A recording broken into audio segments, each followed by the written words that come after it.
কি পড়তেছো, কেন পড়তেছো বা কি পড়বা, এটার জন্য মানসিক প্রস্তুতি নেওয়া। ধরো আমার জন্য বিজিএস বা বায়োলজি পড়াটা যথেষ্ট টাফ একটা কাজ ছিল, বা আমার মানে পার্সোনালি বলতে গেলে আসলে পছন্দ হইতো না কি বিজিএস বা বায়োলজি পড়তে, বিশেষ করে বিজিএস তো আরও বেশি। তো সেই ক্ষেত্রে ওখানে যে আমাদের ধরো ইতিহাসের চ্যাপ্টারগুলো ছিল, তারপরে হচ্ছে ধরো আমাদের ভূগোলের চ্যাপ্টারগুলো ছিল, সমাজের কিছু মানে যে সামাজিকীকরণের কিছু চ্যাপ্টার ছিল, পরিবার অবকাঠামো, এই রিলেটেড যাবতীয় কিছু, এটা আমার কাছে খুব পেছানো লাগতো। আমার জন্য এটা মানে কি বলবো, রীতিমতন কান্নাকাটির মতন অবস্থা চলে আসতো। পরীক্ষার আগ দিয়ে এতগুলো বাকি, আমি বেসিক্যালি কি করতাম বা যেভাবে আমাকে গাইড করা হয়েছিল সেটা হচ্ছে যে মানে আলটিমেটলি তোমার এটা লাগবে পরীক্ষা দেওয়ার জন্য, মার্ক গ্র্যাব করার জন্য।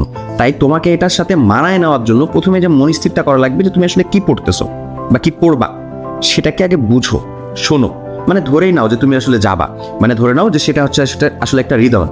ওই রিদমটা তোমার মতন করে চলবে না, বরঞ্চ ওই রিদমের আলোকে তোমাকে চলতে হবে। এটা যদি তুমি মনস্থির করতে পারো, জিনিসটা তোমার জন্য সহজ হবে।